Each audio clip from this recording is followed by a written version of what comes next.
two identical point masses P and Q suspended from two separate massless springs of spring constant K1 and K2 respectively oscillate vertically if their maximum speeds are the same.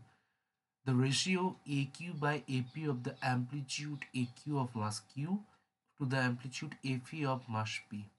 ওকে, তো দেখো এক্ষেত্রে বলছে যে দুটো এরকম vertical spring আছে। ওকে, দুটোতে একই লেভেলের মাস, একই অ্যামাউন্টের মাস ঝুলে আছে এরকম ভাবে। দুটোরই অ্যামাউন্ট হচ্ছে এম, এবং এদের যে স্প্রিং কনস্ট্যান্ট সেটা হচ্ছে একটা K1 আর একটা হচ্ছে K2। বুঝা গেল? তো দেখো এই যে মুভমেন্টটা হচ্ছে সেটা পুরোটা এই অবজেক্টের ওয়েটের জন্যই হবে নিশ্চয়, তাই না? তাহলে দেখো আমরা লিখতে পারি যে mg equals to minus of K1 AP, এটা P অবজেক্ট, আর mg equals to minus of K2 AQ। তো এক্ষেত্রে আমরা পেয়ে যাচ্ছি যে omega square equals to K1 by M, এবং এক্ষেত্রে পেয়ে যাচ্ছি omega square equals to K2 by M.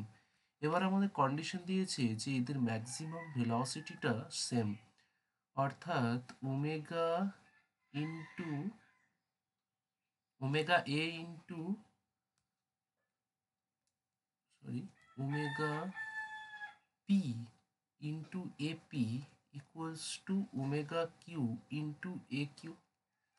Omega P এর ভ্যালু হচ্ছে K1 বাই এম তার root into AP equals to root over of K2 by M into A Q. তাহলে দেখো AP by A Q equals to root over of K2 by K1।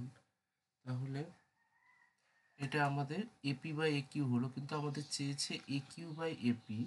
তাহলে A Q divided by AP equals to root over of K1 by K2।